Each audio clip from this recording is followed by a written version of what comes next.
As Wuthering Waves approaches release in just 2 weeks, skepticism on the game's longevity is setting social media ablaze.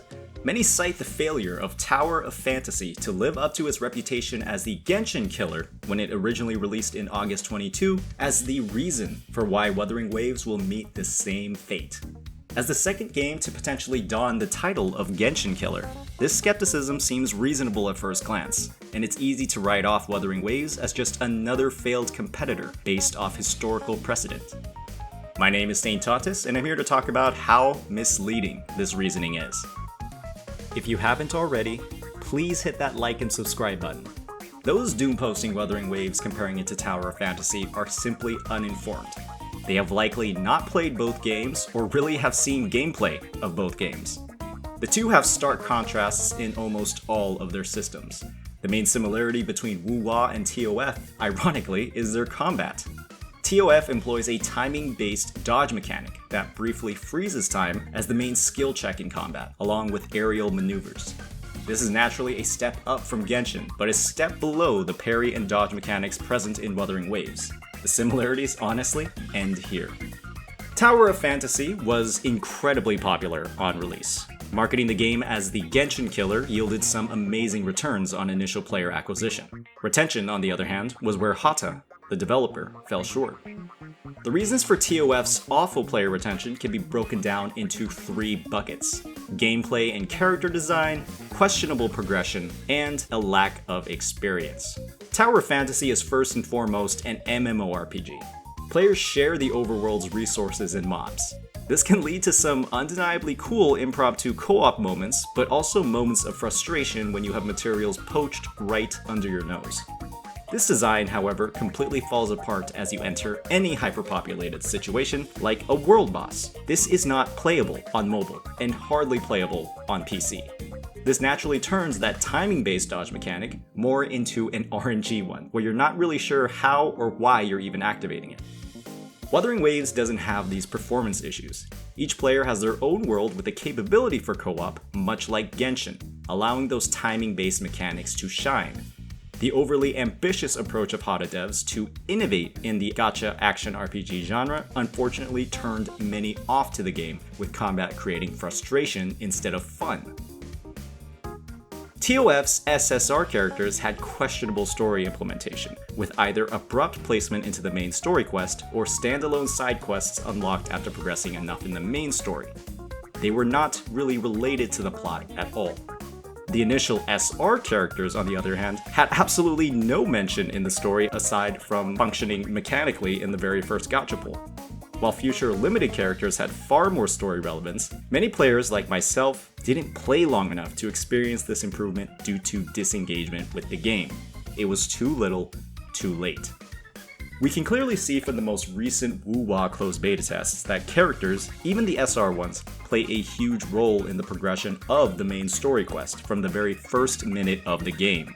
Through the activation of the MC's tacit mark, players get introduced to new characters on the roster, paving the way for fantastic character and plot development without overwhelming the plot. Kuro knows what they're doing.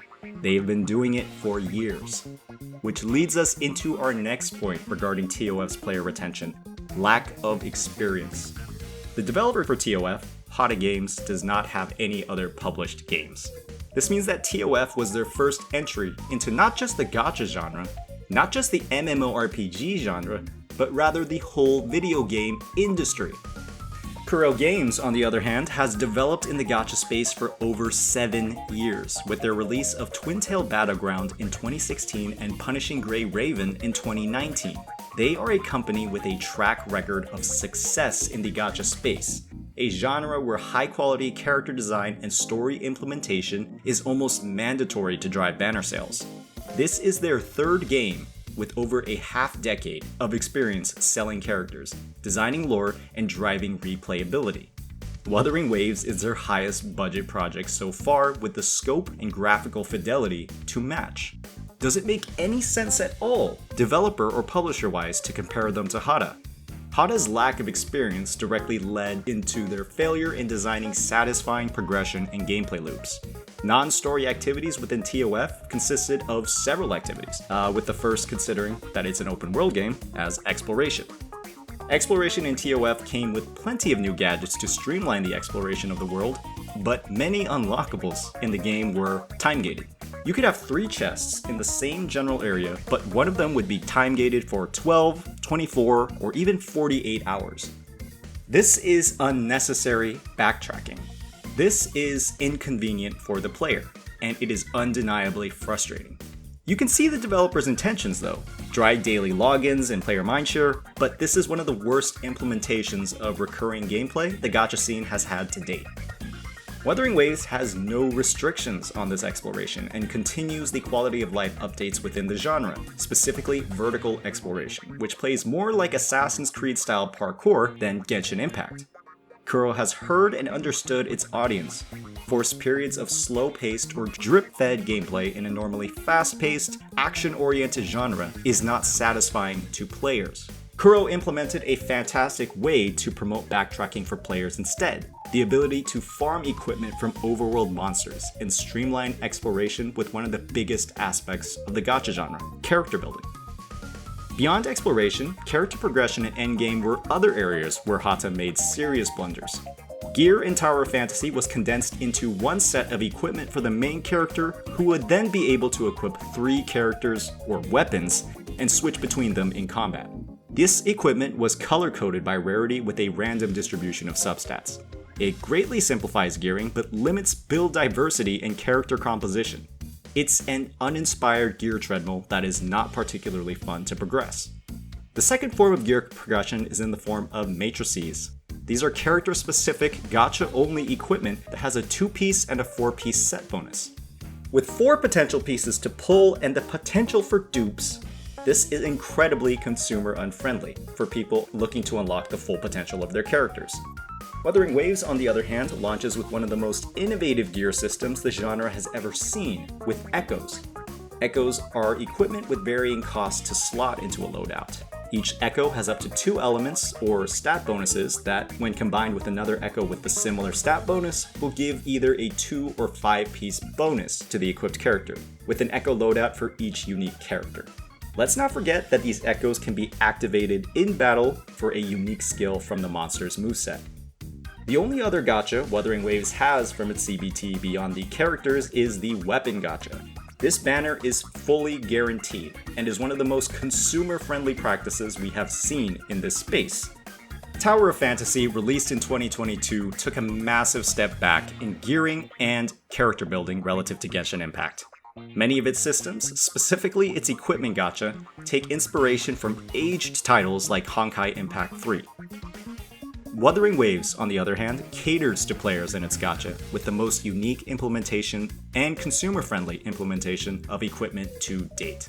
Endgame is the reason why players build their characters. This is another area where Tower of Fantasy failed to live up to expectations. Tower of Fantasy released with a stale endgame, the main mode consisting of an endless version of the Spiral Abyss called Bygone Phantasm. Floor after floor of the same enemies. They would gradually increase in stats until you fail the DPS check and return to your color-coded gear treadmill to grind more. Or you go to the gacha page to pull your matrices. The endgame felt needlessly time-gated or pull-gated, with no shift in gameplay across floors other than enemies hitting harder with higher health bars. The game also had equalized, put that in quotes, PvP that served as a roster check, with some characters hilariously overtuned compared to others.